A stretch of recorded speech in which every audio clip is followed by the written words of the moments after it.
ये पतली सी किताब है, 21 चैप्टर है और इन्होंने हजारों अमीर लोगों के पास जाके उनसे इंटरव्यू लेके उन्होंने लिखा है, हजारों किताब पढ़ी, मैगजीन का निचोड़ बस बहुत पतली सी किताब है, एक चैप्टर मुश्किल से 2 पढ़ने में और 21 चैप्टर। और इस किताब को मैंने सैकड़ों बार पढ़ चुका हूँ, बहुत इंप्रेस होता हूँ। तो ब्रायन ट्रेसी के बारे में बताऊं, ये अमेरिका के कैलिफोर्निया के रहने वाले थे और बेहद गरीब परिवार में थे। मजदूरी का काम इनके पिताजी क्या करते थे, ये भी क्या करते थे, लेकिन इनके दिमाग बस एक ही चीज चलता है, मुझे अमीर होना है, मुझे इस जिंदगी से निकलना है, मुझे इस दलदल से निकलना है। और इन्होंने अपने जीवन बहुत अमीर, आज ये विश्व के प्रेरक वक्ता है, बहुत सारी किताब इन्होंने लिखा है और इनके 1 घंटे के स्पीच का 3-3 लाख रुपए लेते हैं। तो अब सोचिए आरसीएम में क्या है, एक अच्छे वक्ता हमें बना देता है और आने वाले समय में पैसा कौन कमाएगा, एक अच्छा वक्ता ही तो कमाएगा। तो इनके बारे में आज देखेंगे। इन्होंने 21 सक्सेस सीक्रेट्स बताया, लेकिन चूंकि लंबा स्लाइड हो जाता है, मैंने 10 स्लाइड पे यहाँ चर्चा करूंगा जो बेहद महत्वपूर्ण था कि दुनिया में जो भी अमीर बने वो किन कारणों से बने, वो किन आदतों को, किन बातों को अपना के अमीर बने, और अगर उन बातों को हम भी अपनाते हैं प्यारे साथियों, तो फिर अमीर बनने से कोई रोक नहीं सकता है। आखिर देखिए, अमेरिका में एक आंकड़ा है कि अभी 7 मिलियन पीपुल्स आर रिच, वहां पे 70 लाख लोग करोड़पति है, मैंने बहुत ज्यादा इनकम लेते हैं। सोचिए 32 करोड़ की आबादी में इतने लोग अमीर। वहां का एवरेज जो मासिक आय है लोगों का 13 लाख पर मंथ है, हमारे यहाँ कितना 13,000 पर मंथ। तो इतना डिफरेंस क्यों है कि उन्होंने उन आदतों को अपनाया है। तो उन आदतों के बारे में जानेंगे प्यारे साथियों। उन्होंने जब अमीर लोगों से बात किया तो उन्होंने एक कॉमन चीज देखा, तो उनका जो था, think big, dream big, believe big and the result will be big. बहुत महत्वपूर्ण है प्यारे साथियों। मुझे ये चैप्टर इतना प्रभावित किया कि जब हम बड़ा सोचते हैं, बड़ा सपना लेते हैं और विश्वास जब बड़ा होता है तो निश्चित भी रिजल्ट भी बड़ा होता है और सारी कामयाबी का शुरुआत यहीं से होता है।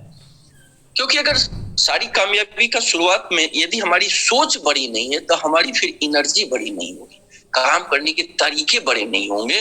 तो और मैं यही कहना चाहता हूँ, इस पे टैक्स थोड़ी लगता है। एक आदमी ने बताया अपने दोस्त को कि यार भूख लगी है, वो ऐसे ऐसे मुंह में अपने हाथ से ऐसे ऐसे कर रहा था। तो पूछा क्या कर रहे हो, भूख लगी हम खा रहे हैं। क्या खा रहे हो, चना खा रहे हैं। हाथ में तो कुछ दिख नहीं रहा। बोले मैं सोच रहा हूँ चना खा रहा हूँ। तो उन्होंने खाना ही तो काजू किशमिश खाओ ना, अच्छा चीज कल्पना में ही खाना है तो ऐसी चीजें खाओ ना। तो वो प्यारे साथियों, हम क्या है, किस लेवल पे आदरणीय वर्मा सर बोलते हैं, ये महत्वपूर्ण नहीं है, हमें जाना का है। तो इसके लिए हम आज से ही सोचना कीजिए, हम सब यहाँ सोचे कि yes we can do it, मैं कर सकता हूँ, yes we can create the history. मैं विजेता बनने के लिए आया हूँ इस दुनिया में, आया हूँ मेहमान बन के जाना है। महान जिंदगी एक ही मिला है, लेकिन कुछ काम ऐसा करूं कि जाने के बाद एक बेहद अच्छी छाप पड़ी। अमेरिका का एक रिसर्च आया, वहां पे 100 बूढ़े लोग जो 90 साल के थे उनसे पूछा गया कि यदि आपको 10 साल का बना दिया जाए तो अब फिर से जिंदगी शुरू करेंगे, क्या क्या करेंगे। उन्होंने इतनी मार्मिक बातें बताया जो हृदय स्पर्शी है। उन्होंने क्या बताया कि मुझे अगर 10 साल का बना दिया जाए तो जीवन में मैं रिस्क लेना शुरू करूंगा, और दूसरा उन्होंने बताया कि मैं ऐसा काम करूंगा कि जिससे मैं दूसरों को मदद कर पाऊं, और तीसरा मैं ऐसा काम करूंगा कि जिंदगी से जाने के बाद भी लाखों लोग मेरा नाम ले और पहचान मेरे मिले। क्योंकि ज्यादातर जिंदगी में लोग यही 3 काम नहीं करते हैं, रिस्क नहीं लेते हैं प्यारे साथियों जिंदगी में, और दूसरा दूसरों की मदद नहीं करते हैं, और तीसरा कुछ ऐसा नहीं करते हैं कि मरते समय, मरने के बाद लोग याद करें। और ये अभी पश्चाताप नहीं होगा, जिस दिन अंतिम दिन होगा उस दिन स्टीव जॉब्स ने अपनी लास्ट टाइम में उनको पैंक्रियाटिक कैंसर हुआ गया था, जो एप्पल कंपनी के संस्थापक थे। उन्होंने 5 रिग्रेट्स लाइफ में इस 3 बातों को भी उन्होंने दोहराया। अभी नहीं, जब मरते हैं तब लगता है क्या हमने किसी को मदद नहीं किया, कोई ऐसा काम नहीं करेंगे हमारे जाने के बाद आने वाले सैकड़ों हजारों साल तक लोग याद रखें। और मैंने रिस्क नहीं लिया इसलिए दिक्कत है, मैंने एक जॉब कर लिया, चलो मैं जॉब कर लेता हूँ, ये कर लेता हूँ। तो आरसीएम क्या है, तीनों चीजें तो है इसमें ये। और व्यक्ति जो रिस्क नहीं लेगा ना, वो सबसे बड़ा रिस्क के अंदर में रहेगा। कहा गया है कि जो रिस्क नहीं लेगा वो सबसे ज्यादा रिस्क की जीवन व्यतीत करेगा। और फिर इसमें खोने को है क्या, आरसीएम सोच के देखिए। तो हमें रिस्क लेना है, इसमें दूसरों की मदद भी करती है। और जाने के बाद सोचिए कितने पीढ़ी हमें याद रखेगी, कितना मेरा टीम याद रखेंगे। मैंने जाने के बाद हजारों लाखों लोग जो याद रखेंगे ना, ये बहुत महत्वपूर्ण चीज है। तो आज से हम सोचेंगे, think big, dream big, believe big and the result will be big. अगला स्लाइड है। जब अमीर लोगों का इन्होंने इंटरव्यू लिया तो उन्होंने कहा कि मेरा मन की मैं एक दिशा निर्धारित करता हूं कि मेरे को ये काम करना है, उसके बाद पूरी कंसंट्रेशन, पूरी एकाग्रता लगा देता हूं और इसलिए मैं अमीर बना हूं। प्यारे साथियों, मैं कहता हूं कि जब हम किसी काम को एकाग्रचित्त से, पूरी निष्ठा से लगातार करते हैं तो सफलता तो खुद ही कदम छू नहीं लेती। अगर आरसी में क्या होता है, देखिए ज्यादातर लोग हम करना तो चाहते हैं लेकिन दैनिक जीवन में इतना उलझ गए हैं, आदरणीय वर्मा सर बोलते हैं अस्त व्यस्त त्रस्त हो गए हैं कि हम वर्तमान जीवन से खुश भी नहीं रहते और खुश भी नहीं है, लेकिन हमें आगे बढ़ने के लिए जो हमें चाहिए वो चीज हमारे अंदर है नहीं कि हम कैसे आगे बढ़ेंगे। एक सच्ची कहानी मैं बताऊंगा कि एक बार क्या हुआ, ये कोल्हापुर में, महाराष्ट्र में एक परिवार की बूढ़े दंपत्ति की एक कहानी है, हृदय विदारक कहानी है, ध्यान से सुनिएगा। 70 साल की बुढ़िया थी और 75 साल के उनके हस्बैंड थे। उनके हस्बैंड को गंभीर बीमारी लगी और उनके पास पैसा नहीं था, बहुत गरीब थे वो लोग। तो गांव वालों ने किसी तरह कुछ चंदा करके बुढ़िया को दिया कि ले जाओ और बड़े शहर में इलाज करा दो। वो गए बड़े शहर में, लेकिन वो इतना कम पैसा था कि उससे ठीक से टेस्ट भी नहीं हो पाता, इलाज भी नहीं हो पाता, टेस्ट में ही सारा पैसा खत्म हो गया, दवा खरीदने के लिए पैसा नहीं था। तो बुढ़िया डिसाइड किया गाँव चलेंगे, जो होगा भगवान भरोसे हो जाएगा। तो लेकिन 10 रुपया बचा था 2 समोसे खाने के लिए 5 रुपये। बहुत पुरानी घटना नहीं है, मतलब एक मैंने आर्टिकल मैंने पढ़ा था, मेरे को रोना आ गया उस आर्टिकल सुन के और अंदर से उत्साहित भी हुआ। तो वो समोसा वाला पेपर कटिंग पे 5-5 रुपए का समोसा दोनों को दे दिया। तो वो वाइफ थोड़ी पढ़ी लिखी थी, वो देखिए उस पे लिखा था कि महाराष्ट्र के कोल्हापुर डिस्ट्रिक्ट में एक मैराथन दौड़ होने वाला है, जो भी जीतेगा 1 लाख रुपया मिलेगा। तो इनको लगा काश 1 लाख हम जीत लेते तो हमारे हस्बैंड को इलाज हो जाता है और मेरा हस्बैंड बच जाते। मैं बहुत दिल से प्यार करता हूँ। वैसे भी कहा गया है कि बुढ़ापा का प्यार जो होता है ना, बहुत अच्छा प्यार होता है। तो वो चली गई वहां पे, उस स्थल पे, आयोजन स्थल पे, और रिक्वेस्ट करने लगी मेरा थर्ड दौड़ में मैं भी भाग लूंगा। लेकिन आयोजक ने कहा कि तुम आप कैसे भाग ले, तो बूढ़ी हो, यहाँ देखो नौजवान सब हैं और जो 2-2 साल से प्रैक्टिस कर रहे हैं और वो लोग इसमें भाग लेंगे, आप कैसे नहीं। वो जिद पे अड़ गई, नहीं हमें भी भाग लेना है। और साथियों आपको आश्चर्य होगा कि उस मैराथन दौड़ में वो बुढ़िया जीती, सब हक्का बक्का रह गया। और इसलिए नहीं जीती कि वो दौड़ना जानती थी, इसलिए नहीं जीती कि उसके पास ताकत था, इसलिए जीती कि उनके पास एक ही विकल्प था, मैं जीत जाऊं तो 1 लाख मिलेगा। और ये हस्बैंड का जीवन का प्रश्न है प्यारे साथियों। जब भी अपने लक्ष्य के लिए जीवन और मनन का प्रश्न बना लेते हैं ना, तो दुनिया का कोई भी असंभव काम कर सकते हैं। और आरसीएम में भी पूरी एकाग्रता से जब हम जीवन मनन का प्रश्न बना लेते हैं, तब 100% डायमंड में जाने से कोई रोक नहीं सकता है। अगला उन्होंने जो लिखा कि दुनिया के जो भी टॉप मोस्ट लोग थे वो सीखने के लिए अपने को समर्पित रहते थे। भाई आप देखिए ना कि दुनिया में आप एक सिंपल एग्जामिनेशन, मैंने एक एग्जांपल से बताता हूँ। 2 डॉक्टर होते हैं, एक ही कॉलेज से निकलते हैं, एक करोड़ों में कमाते हैं, एक को दाल रोटी नहीं चलती। एक 2 वकील होते हैं, एक ही कॉलेज से एक ही किताब पढ़ के एक करोड़ों में कमाते हैं, करोड़ों में फी होती है, 15-15 लाख रुपए 1 घंटे की फी होती है। बड़े बड़े वकील को, राम जेठमलानी या जो भी वकील बड़े बड़े हैं, लेकिन एक वकील होते हैं जो दस्तखत कराते हैं एफिडेविट को, 10 रुपए लेते हैं। तो सीखने का बहुत महत्वपूर्ण है। और जो आरसी में जो सीखेगा ना, आदरणीय वर्मा सर, मैं जब शुरू में आया, मैं विनीत हूँ, आदरणीय ज्ञान सर, आदरणीय वर्मा सर, आदरणीय डी सर हमेशा सीखने के लिए प्रेरित किए। देखिए इसका एक कारण और है कि ये बिजनेस क्या है, शरीर के मसल पावर से हम शारीरिक श्रम करते हैं और ब्रेन के मसल पावर से हम ब्रेन से वर्क करते हैं। तो शरीर के शारीरिक श्रम से कोई अमीर नहीं बना। जो भी लोग बने तो ब्रेन के मसल पावर से बढ़े। और मसल पावर बढ़ाने के लिए वीडियो सुनना, मैं 2 वीडियो प्रतिदिन सुनता हूँ, किताबें पढ़ता हूँ। तो ब्रेन की मसल पावर बढ़ाने के लिए अमेरिका में लाखों लोग जो करोड़पति बने, मैं उसी किताब में दिया गया है, जो किताब का हवाला मैं दे रहा हूँ, वो टेप रिकॉर्डर से उनकी करोड़पति बन गए। वो जब भी जाते हैं, उन लोगों की जर्नी 200 किलोमीटर होती है, 200 किलोमीटर जाना आना, बहुत दूर दूर तक वो ट्रेवल करते हैं कार से पर डे जॉब करने के लिए, और वो टेप सुनते हैं, प्रेरक वक्ता का टेप सुनते हैं, वहां ये चीज चलन में, और उससे वो बहुत आगे निकल जाते हैं। तो यदि हम खुद को सीखने के लिए समर्पित करें तो जैसे दुनिया में बहुत लोग अमीर बने, हम भी बन सकते हैं, क्योंकि शब्द ही हमारा ताकत है, शब्द ही हमारा धन है और शब्द ही हमारा आगे बढ़ने का एक बहुत बड़ा सूत्र है। और शब्द कहाँ से आएगा? सीखने से आएगा। और उन्होंने, जो अमीर व्यक्ति हुए ना, वो जीवन भर दूसरों की सेवा में समर्पित कर दिए। देखिए ये बात जल्दी हजम नहीं होती है। आप दुनिया में जो भी यूट्यूब क्या है, यूट्यूब में वीडियो हम देखते हैं, क्या पैसा लेता है? या गूगल में सर्च करते हो हमसे पैसा लेता है? नहीं लेता है। मतलब क्या हुआ है कि वो उन्होंने सेवा में समर्पित किया, इसलिए इतने अमीर बने। फेसबुक देखने क्या आपसे पैसा लेता है? उन्होंने सेवा में समर्पित किया है। और जब हम सेवा करते हैं तो मेवा मिलता है। और आरसीएम में भी जब हम डाउनलाइन के लिए काम करते हैं, मान लीजिए मार्च में कोई टारगेट हो या ना हो, लेकिन डाउनलाइन के टारगेट को पूरा करने के लिए जिद और जुनून से लग जाते हैं, तो वो टीम बहुत तेजी से आगे बढ़ती है। दुनिया में जो भी अमीर बने वो सेवा करके ही बने। तो आज देखिए, मैं वारेन बफे का देख रहा था, बिल गेट्स का। बिल गेट्स ने अपनी जिंदगी के 90% धन को दान कर दिया। सोच के देखिए, वो अपने बेटे से साफ साफ कहा कि आपका ये जो पैसा है ना, इसका आपका कोई अधिकार नहीं है, मैं इस पैसे को चैरिटी में लगाऊंगा। और जो बड़े लोग होते हैं ना, अभी अडानी का सुन रहा था, इस साल का उनका जो बजट है दान देने का 60,000 करोड़।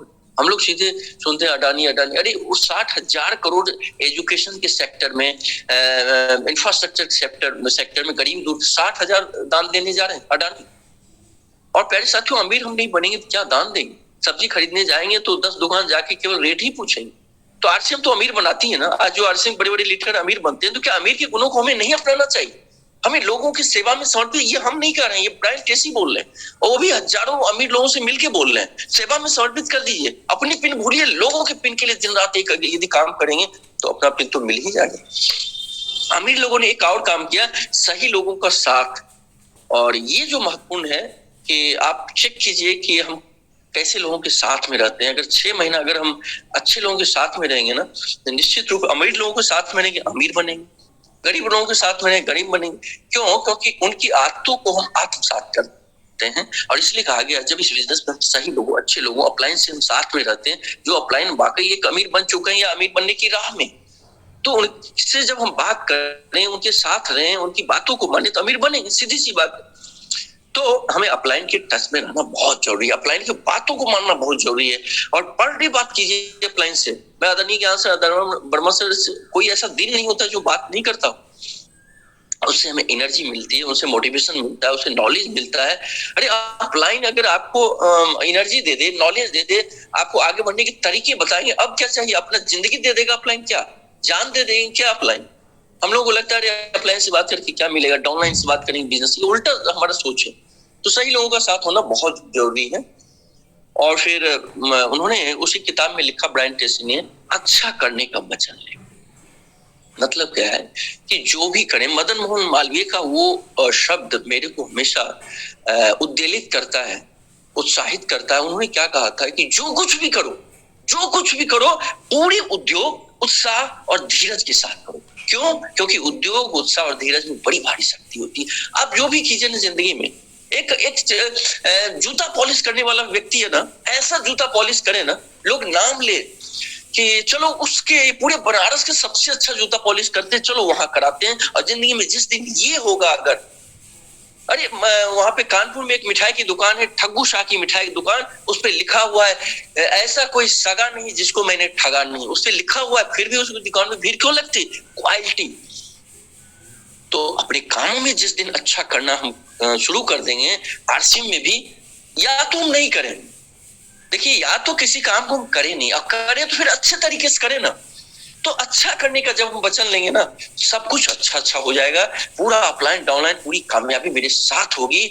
और अमिताभ बच्चन से सीख लीजिए ना, आज तक किसी भी फिल्मी सेट पे 1 मिनट लेट नहीं गए। एक बार की बात है, एक सेट पे जाना था, बहुत गर्मी पड़ रही थी, और ऐसा सीन था कि वहां कोई एसी की कूलर की व्यवस्था नहीं थी, और वो टेम्परेचर 45 डिग्री पे था। ये पहुंच गए और सेट पे ना तो डायरेक्टर, ना तो हीरो, ना तो हीरोइन, सब आधा घंटा 1 घंटा पसीने से लथपथ पहुंचा। वो सब हैरान रह गए कि आप कैसे टाइम पे पहुंचे। बोले कि नहीं, मैं जिंदगी में जो भी करता हूँ ना, अच्छा करने का वचन लेता हूँ। प्यारे साथियों, जब ये हमारे दिमाग में आ जाएगा ना, तो फिर कोई आरसीएम चलने से रोक नहीं सकता है। करिए ना। आप सोचिए ना, मैं अगर आरसीएम कर रहा हूँ तो अच्छा कैसे कर सकता हूँ, किन कामों को करके अच्छा कर सकता हूँ।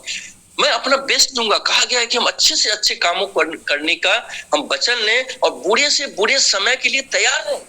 अगर जिंदगी में ये सोचते, पहले सोच लेते अरे मेरा काम मेरे बस में है, बुरा समय मेरे बस में नहीं, हो सकता है कि अच्छे काम करेंगे मे भी कोई बात हो जाए, तो हम अपना अच्छा काम करें। अच्छा काम करेंगे तो अच्छा होगा ही, तो अच्छा करने का वचन लेना चाहिए।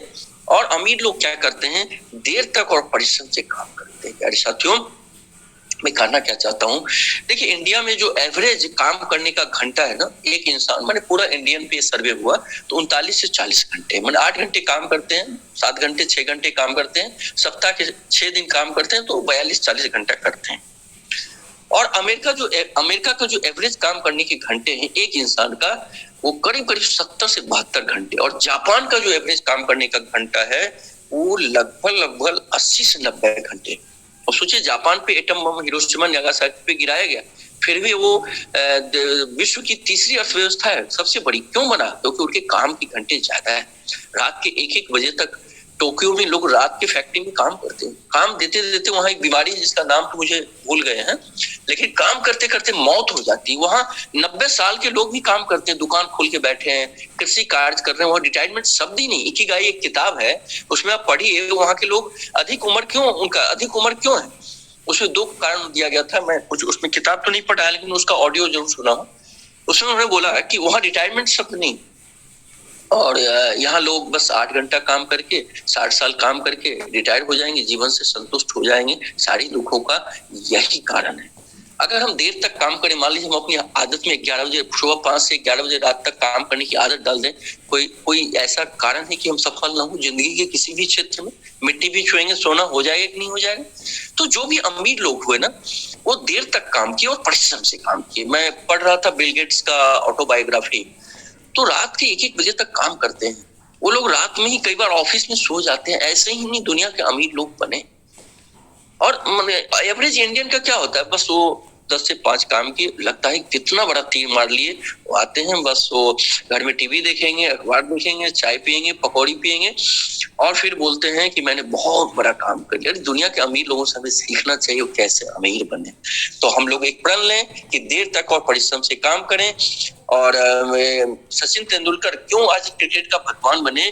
क्योंकि उनके इंटरव्यू में पूछा गया था आप भगवान क्रिकेट का कैसे बने, तो उन्होंने बोला मैं मानखेड़े स्टेडियम प्रतिदिन 1000 बॉल का प्रैक्टिस करता हूँ। कई बार मेरे हाथों से खून निकल जाता है, फिर भी मैं प्रैक्टिस करता हूँ। I eat cricket, I dream cricket, I walk cricket, I talk cricket. तब वो क्रिकेट के भगवान बने हैं, ऐसे नहीं बने। हमें भी देर तक और परिश्रम से काम करना चाहिए। और अमीर लोगों में एक और आदत होती है, शिखर से शिखर तक जाने के लिए तैयार रहते हैं। वो पहाड़ पे चढ़ते हैं और शिखर से देखिए चढ़ने के बाद कई बार उतरते हैं। अमेरिका में एक औसत व्यक्ति 3.2 बार दिवालिया हो चुका है, लेकिन फिर भी दिवालिया होने के बाद रुका नहीं, फिर चढ़ा। तो हम टॉप पे, हो सकता है टॉप पे चलें, कभी फिसल भी जाए। जिंदगी में चढ़ेंगे तो फिसलेंगे भी, लेकिन अमीर लोग क्या करते हैं, फिसलने के बाद रुकते नहीं, फिर चढ़ने की कोशिश करते हैं। आरसीएम में भी हो सकता है कभी टीम बिखर जाए, हो सकता है कि कभी बिजनेस डाउन चला जाए, लेकिन शिखर से शिखर तक जाने के लिए अगर तैयार रहेंगे, जो अमीर लोगों की आदत होती है, एक बार फिसलेंगे फिर भी चढ़ेंगे, एक बार फिसलेंगे फिर भी चढ़ेंगे, इस तरह शिखर से शिखर तक जाने के लिए तैयार रहेंगे, तो निश्चित रूप से आरसीएम में आगे जाने से कोई रोक नहीं सकता है। अगला उन्होंने बोला, दृढ़ता का परीक्षा पास करें। जो भी व्यक्ति जीवन में, देखिए व्यक्ति 3 तरह के होते हैं, मैं बार बार अपनी मीटिंग में चर्चा करता हूँ। एक होते हैं लूजर, एक होते हैं एवरेज, एक होते हैं विनर। लूजर होते हैं जो डर से किसी काम को शुरू ही नहीं करते हैं और उनको डर लगता है। एवरेज जो होते हैं शुरू तो कर देते हैं, लेकिन बीच में रास्ते में रुकावट, मुसीबतें आने के बाद काम छोड़ के लौट आते हैं, वो फिनिशर नहीं होते हैं। दुनिया में 3% फिनिशर होते हैं। रुकावट आए, मुश्किलें आए, चैलेंज आए, वो रुकते नहीं, वो दृढ़ता की परीक्षा पास करते हैं, दृढ़ रहते हैं। और वो 3% दुनिया में आज राज कर रहे हैं। दुनिया के 97% लोग, पैसा उन्हीं 3% लोगों के पास है। उनके पास सम्मान है, मान है। इस दुनिया से जाने के बाद भी लोग उनको याद रखते हैं। क्यों? क्योंकि उन्होंने दृढ़ता का परीक्षा पास किया, छोटी छोटी चैलेंज में घबरा के छोड़े नहीं। और आरसीएम में भी जो भी टिका रहेगा, दृढ़ रहेगा, वो निश्चित रूप से पास करेगा। दशरथ माझी को देखें, 22 सालों तक 300 फीट पहाड़ काट दिए, 22 फीट चौड़ा, 25 फीट गहरा और 300 फीट पहाड़ को काटे, 22 सालों तक काटते रहे।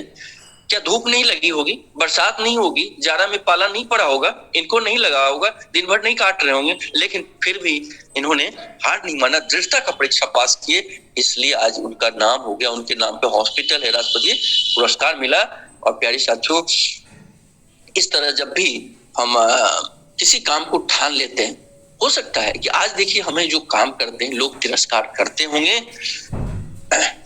लोग तिरस्कार में करते होंगे, लेकिन मैं कहना चाहता हूं प्यारे साथियों, जिसको भी तिरस्कार मिलता है पुरस्कार वही उसी व्यक्ति को मिलता है, जिसको भी गाली मिलती है उसी के लिए ताली बजती है, और जिसको भी अपमान मिलता है उसी को सम्मान मिलता है। आज अगर कोई मुझे तिरस्कार बोल रहे हैं, पुरस्कार मिलेगा। आज कोई गाली दे रहे हैं तो निश्चित रूप से तालियां बजेंगी मेरे के लिए, कोई अपमान कर रहे हैं तो मेरे को सम्मान मिलेगा। बस मैं यही कहता हूं कि हमें मार्स मिशन लग जाना है। इन्हीं शब्दों के साथ बहुत बहुत धन्यवाद आदरणीय वर्मा सर को बोलने का मौका दिए। सभी गुरुजनों